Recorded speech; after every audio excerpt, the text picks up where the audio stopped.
안녕하세요. 허름선교방송 김성광의 권한의 묵상. 오늘은 수요일입니다. 어떻게 잘 지내고 계시죠? 은혜로운 시간들 지내시길 바랍니다. 오늘 수요일은 음모의 날이죠. 매일매일 그 제목이 붙여집니다. 요일마다 제목이 붙여지는데요. 잘 기억하고 계시죠? 주일날은 개선의 날, 월요일은 권위의 날이죠. 예수님께서 권위를 가지고 성전을 정화하시고 또 무화과 나무를 저주하니까 무화과 나무가 그 다음날 아침에 보니까 뿌리째 말라버리는 그런 일이 있었죠. 이거 지금 월요일날 있었던 일이고요. 화요일날은 무슨 일이 있었습니까? 화요일날은 변론의 날이라고 그러죠. 그래서 마태복음 24장, 25장 제자들이 종말에 대한 징조, 종말에 대해서 물어봤을 때 그 종말에 대한 말씀을 많이 주셨고, 또 예수님의 재림에 대한 그런 말씀도 해주셨고요. 또 그 제자들에게 당부, 중보, 기도 이런 것들이 마태복음 24장, 25장에 나타난 일들인데요. 이런 것들은 화요일에 있었던 일들입니다.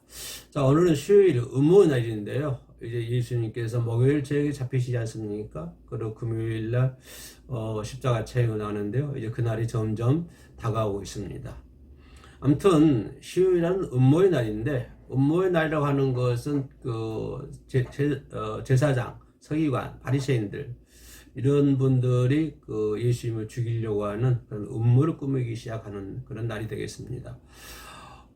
물론 모든 것들이 하나님의 그 계획대로 움직이십니다만은, 그러나 명목상은 이들이 예수를 죽이려고 하는 그런 음모를 세우는데, 그 뭐냐면 이들은 그 원래 교회에서 장사를 하신 분들이잖아요. 그러나 예수께서 그 정화를 하니까 다 엎어버리니까 자신들의 그 어떠한 생계 지장이라든가 밥줄이 끊기니까 예수님을 죽이려고 하는 그런 이제 그 마음들이 생각들이 거기를 들게 되죠. 그리고 뿐만 아니라 마태복음 26장 1절로 3절에 나와 있는 말씀입니다만은, 예수님께서 그 시몬의 집에 들어가서 식사를 하실 때였어요. 아마 이때 그 시몬은 예수님께로부터 문둥병을 치료받는 그런 사람 같습니다. 그래서 아무튼 예수님은 시몬의 집에 들어가서 식사를 하고 있는 중이는데, 한 여인이 들어와가지고 한 옥합을 깨뜨리고 열어서 예수님의 발에 부어드리는 그런 일이 벌어졌죠. 유다는 거기에 대해서 반발했습니다만은, 예수님 제자들도 그럴 거예요. 반발했습니다만은 예수님은 극한 칭찬을 하지 않습니까? 이거는 예수님의 장례를 준비했다. 그리고 앞으로도 예수의 복음이 전해지는 곳에는 그 여인의 행한 일도 기억이 되리라. 그런 아주 칭찬을 해주시는 것을 볼 수가 있습니다. 그 여인이 그 옥합을 깨뜨려서 칭찬받는 것처럼 오늘 저와 여러분들도 내 자신을 주님께 부어드려야 될 줄로 믿습니다. 주님께 부어드려서 그날 시몬의 집에 그 향기가 진동했던 것처럼 우리들의 삶을 통해서, 또 여러분의 삶을 통해서 누구의 향기가, 예수의 향기가 진동할 수 있는 그런 예수님의 제자들이 되어야 될 줄로 믿습니다. 우리의 모든 것을 주님께 부어드릴 수 있는 그러한 저와 여러분들이 되시기를 이 아침에, 음모의 날 아침에 예수님의 이름으로 축복이 올립니다.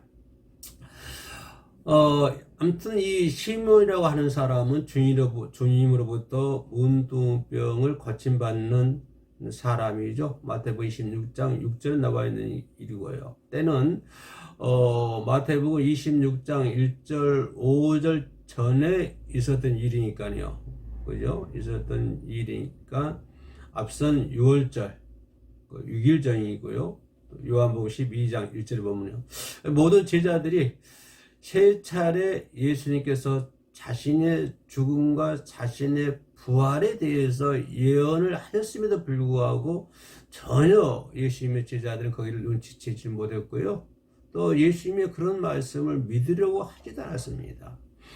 참 예수님께서는 답답하셨을 것 같아요. 제자들에게 한 번도 아니고 세 번씩이나 자신의 고난과 십자가 달리심을 그 예언의 말씀해 주셨음에도 불구하고 제자들은 귀가 꽉 막혀 있었죠. 눈도 앞을 보지도 못했고요, 귀도 듣지를 못했습니다. 아마 제자들의 모습이 오늘 우리들의 모습이 아닌가 생각이 됩니다. 예수님은 그 하늘의 서식과 예수님 자신의 서식을 전해지고 있지만 예수님의 제자들은 아무것도 모르고 자기 밥그릇만 놓고 싸우는 것처럼 우리들도 그런 모습이 아닌가 생각이 됩니다.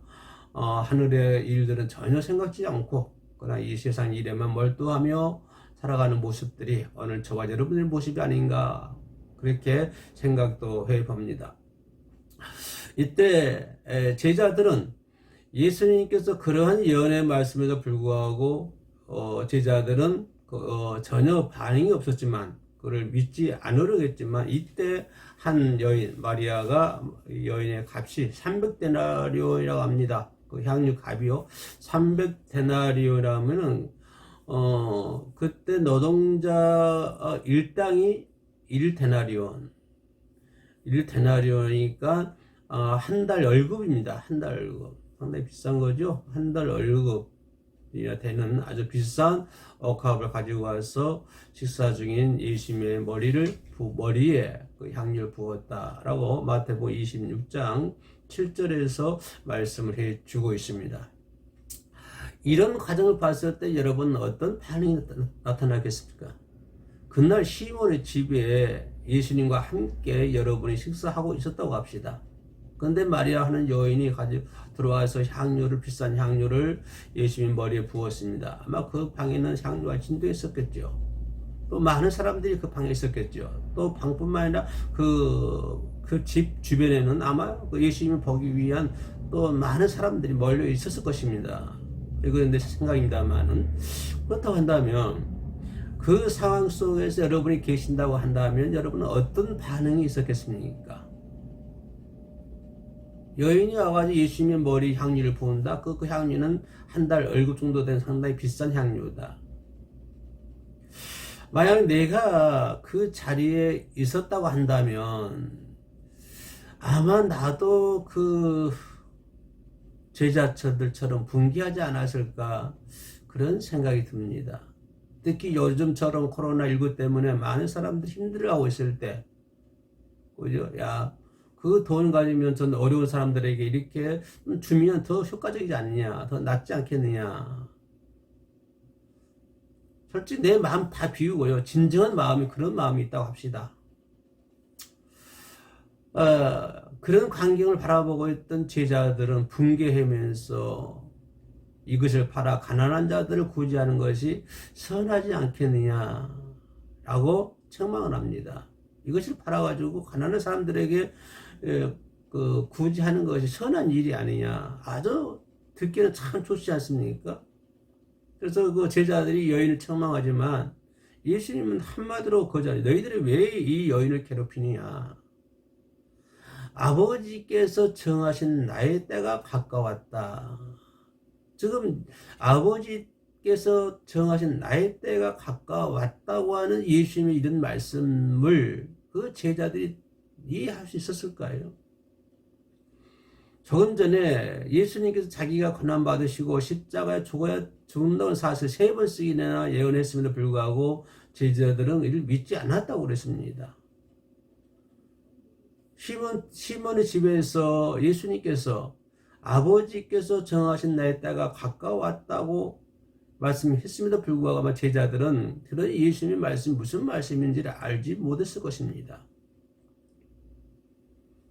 예수님께서는 여기서 한 걸음 더 들어갑니다. 뭐라고 말씀하시냐면 이 여인이 내게 향유를 부은 것은 내 장례를 준비하는 선한 일이다 라고 얘기를 합니다. 여기서 우리가 좀 주의 깊게 볼 수 있는 대목은 제자들도 선하지 않겠느냐고 여인에게 책망을 합니다. 이것을 팔아서 가난한 자들에게 구제하는 것이 선하지 않겠느냐 라고 책망을 하고 예수님도 여기서 선하다는 표현을 썼는데요.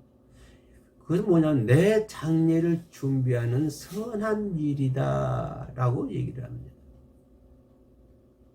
자, 우리가 여기서 바라볼 수 있는 대목이 뭡니까? 우리가 바라봐야 할 방향이 뭡니까? 예수님이 선하다고 하는 것과 제자들이 선하다고 하는 것 바라보는 시야가 진짜 다르지 않습니까? 제자들이 선하다고 하는 것은 세상적인 것을 얘기하는 거였습니다. 이것을 팔아가지고 가난한 자들을 구제하는 것이 선하지 않겠느냐. 땅의 것들을 얘기하는 것이고요. 예수님께서 선하다고 하는 것은 하늘의 것을 얘기하고 있습니다. 지금 예수님은 하늘의 것을 얘기하고 있는 거고 제자들은 땅의 것을 얘기하고 있다고 하는 사실입니다.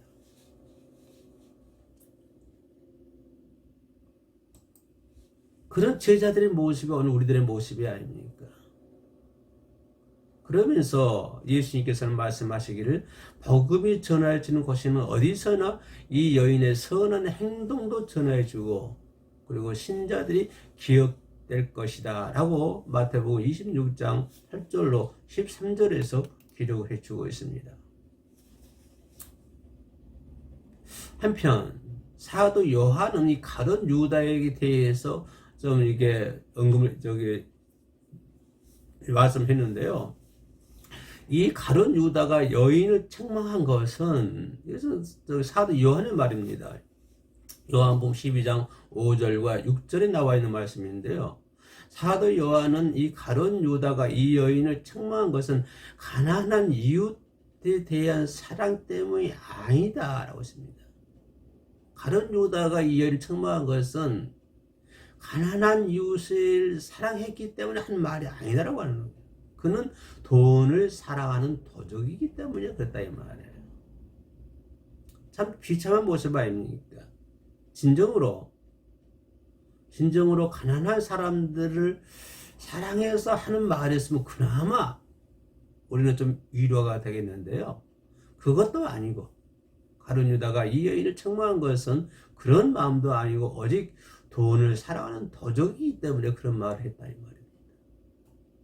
어쩜 우리들의 모습인 것 같아가지고요. 이 수요일 아침에 우리 마음이 씁쓸합니다. 자, 그러자 유다는 대제사장들에게 가서 자신의 예수가 자신의 주 아닙니까? 자신의 주 예수를 넘겨주면 얼마를 주겠느냐라고 흥정을 합니다. 예. 그들은 이스라엘 전체를 대표하는 제사장들이죠. 그러나 구약의 예언대로 메시아 예수님의 사역의 값을 은 30냥입니다. 구약의 예언대로 이루어지는 거예요. 은 30냥. 은 30냥이면 종 한 사람의 몸값이라고 합니다. 몸값으로. 그러니까 예수님을 종의 몸값으로 비유하는 거예요. 종의 몸값으로 매김을 해가지고요. 예수님의 사역을 철저하게 깔아뭉갭니다. 예, 예수님의 몸값을 그때 당시 종의 몸, 그 값으로 책정을 한다고 하는 것은 그만큼 예수님의 구속 사역, 예수님의 일들을 철저하게 폄하하는 그런 일들이 벌어진다고 하는 것이죠. 아무튼 그렇게 흥정을 하고 그날부터 유다는 예수님을 넘겨줄 기회를 엿보게 됐다라고 마태는 마태복음 26장 16절에서 말씀을 해주고 있습니다. 마리아는 이 향유를 부었던 마리아는 자신이 가진 모든 것을 예수님께 드렸습니다. 그것은 주님에 대한 사랑을 표현한 거잖아요. 이때 마리아라는 사람이 향유를 부었을 때 예수님이 죽을 걸 알았을까요? 예수님이 죽을 걸 알고 예수님 말처럼 예수님의 장례를 위해서 마리아가 그 향유를 부었을까요? 이 마리아는 오직 예수를 사랑하는 그런 마음으로 향유를 부었을 것입니다. 근데 그녀의 사랑은 예수님을 향한 그녀의 사랑은 자신도 모르게 자신이 예수님이 죽을 거라고 생각도 않고 예수님을 사랑하는 마음으로 향유를 부었는데 그 결과 이 마리아라는 사람, 이 여인은 자신도 모르게 예수님의 장례의 준비가 되었다고 하는 사실입니다. 마리아는 땅에 속한 큰 재물을 주님께 드림으로 주님의 장례를 준비하는 사람입니다. 주님께 장례를 준비함으로 인해서 자기의 위한 좋은 터를 쌓았다라고 디모데전서 6장 19절에서 디모데는 얘기를 전해주고 있습니다. 그러나 유다라는 사람은 땅에서 작은 재물을 얻기 위해 영원한 생명을 잃게 되지 않습니까? 여기서 향유를 부었던 마리아의 모습과 예수를 팔아넘겼던 유다의 모습을 우리는 적나라하게 볼 수 있는 대목들입니다. 다시 한번 말씀드리면 마리아는 땅에 속한 큰 재물을 예수님께 드림으로 말미암아 주님의 장례를 준비했고 그로 말미암아서 자기를 위한 좋은 터를 쌓았다고 디모데전서는 얘기를 하고 있고요. 반대로 유다는 땅에서 작은 재물을 얻기 위해서 영원한 생명을 잃어버리게 되는 이 두 사람이 비교되는 그러한 대목입니다.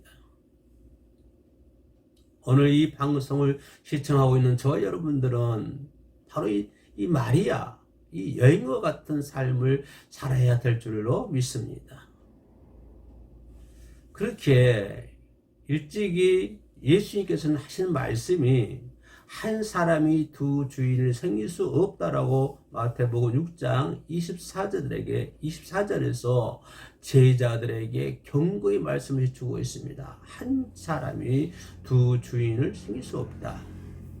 자기 욕심을 쫓아 재물을 주인으로 또 땅에 속한 것을 얻기 위해 하늘에 속한 것을 버리는 어리석은 가롯 유다와 같은 삶을 우리는 벗어버려라 라고 디모데전서 6장 5절에서 말씀을 해주고 있습니다.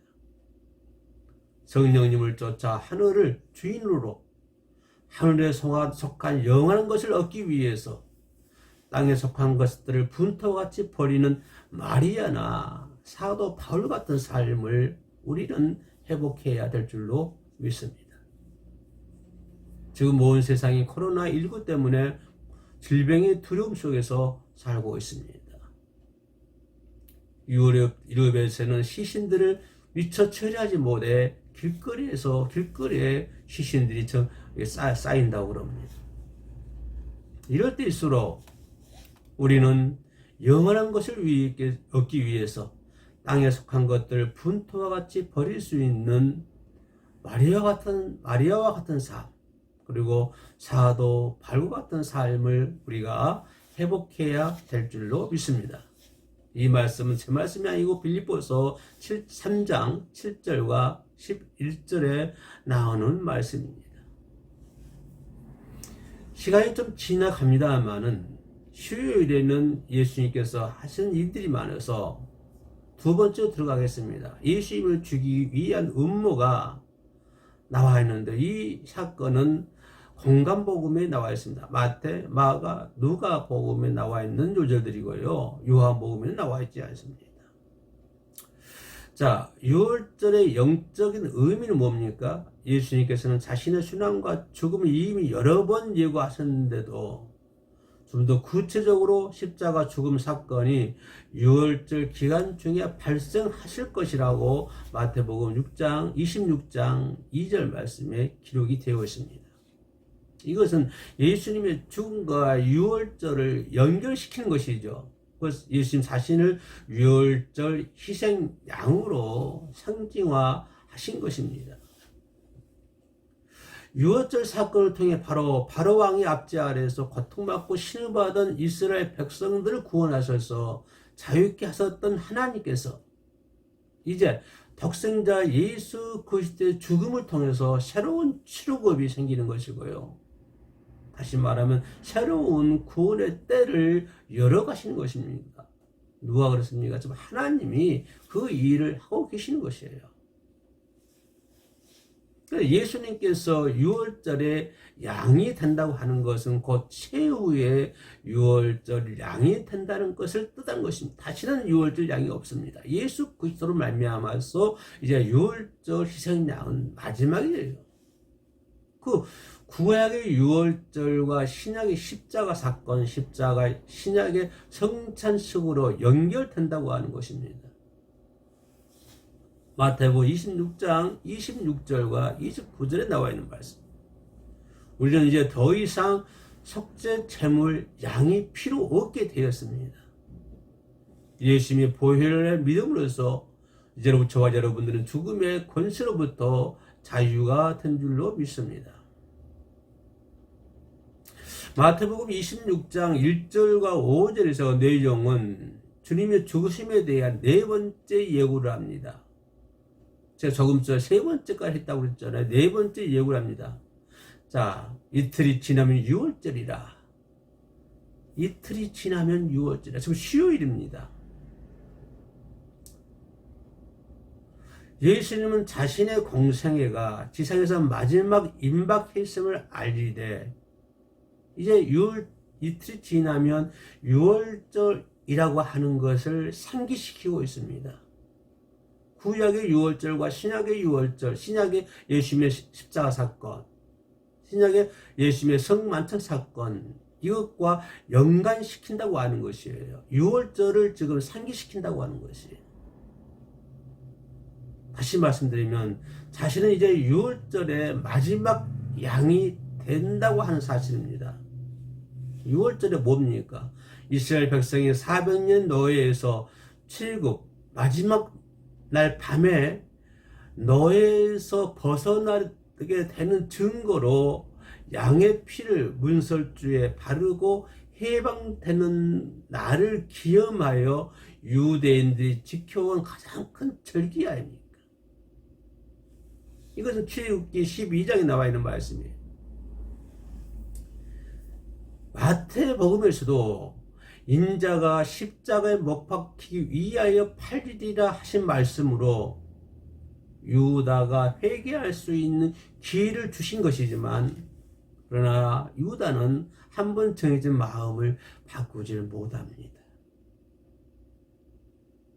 한 번 정해진 마음 바꾸기 쉽습니까? 이런 현상은 아마 유다뿐만 아니라 어느 날 우리에게도 있음을 종종 경험합니다. 한 번 닫힌 마음은 문은 열지를 못하고 한 번 가진 감정은 돌이키지 못하는 것이 인간의 마음이 아닌가. 나는 그거를 뼈저리게 느끼고 있습니다. 한 번 닫힌 문은 열기가 그렇게 힘듭니다. 한 번 가진 감정은 돌이키지 못합니다. 그 마음의 문을 열고 그 감정을 돌이킨다 하는 것은 참으로 어려운 일입니다. 예수님의 일행은 앞으로 다가올 긴박한 순간을 놓고 공포심에 긴장하고 있을 때 한편으로는 대제사장들과 백성의 장로들, 사내들은 의회로 가야바의 뜰에 모여서 예수님을 죽일 계획을 하고 있습니다. 아마 회의 내용은 죽일 시기를 놓고 의논한 모양입니다. 그들이 생각하기를 6월절은 피해서 예수를 죽이자, 이런 의견들이 많이 나온 것 같아요. 왜냐하면 이유는 6월절 명절에는 사람들이 많이 모이게 되고 또 예수라는 사람은 백성들로부터 추앙받는 사람들이기 때문에 잘못하면 밀란이 일어난다. 6월절에 예수를 죽이면 밀란이 일어날 수 있는 그런 일이 생길 수가 있기 때문에 예수를 죽이되 6월절을 피해서 예수를 죽이자. 이들은 백성의 최고 종교 지도자들이었습니다. 그 나라 종교 최고의 지도자들이었습니다. 그런데 이들은 하나님을 두려워하지 않으면서 누구를 두려워합니까? 사람을 두려워합니다. 6월절에 예수를 죽이면은 사람들이 밀란이 일어날까 봐서 6월절 피해서 예수를 죽이자. 당시의 종교의 최고의 지도자들이 하나님을 두려워하기는커녕 사람만 두려워하는 저들의 모습.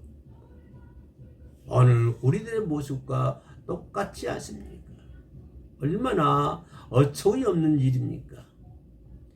백성들을 대신해서 하나님을 섬긴다고 하는 사람들, 저 종교를 기반으로 기득권을 누리고 있는 자들의 모습입니다.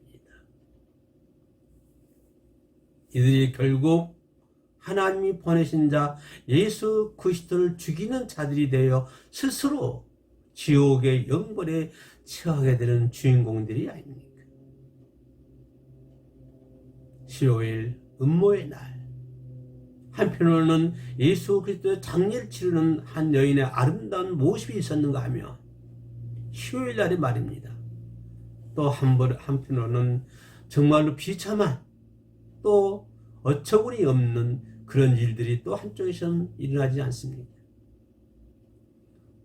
그 여인은 이름 없는 아무도 알 수 없는 한 여인에 불과하지만 예수를 유월절을 피해 죽이자고 하는 저들은 누굽니까? 종교 지도자들이고 종교를 기반으로 기득권을 행사하는 자들 아닙니까? 이 두 사람이 대조되지 않습니까? 고난주간 이 수요일 아침에 살아가는 우리 헤어름 선교방송 가족 여러분, 저도 종교의 기득권을, 종교를 기반으로 기득권을 행사하는 저들의 모습을 바라보면서 우리는 다시 한번 마음의 결단을 내립니다. 주님, 이 아침에 이름 없는 한 여인의 모습, 바로 우리들의 모습이 되게 하소서. 끝까지 시청해 주셔서 감사합니다.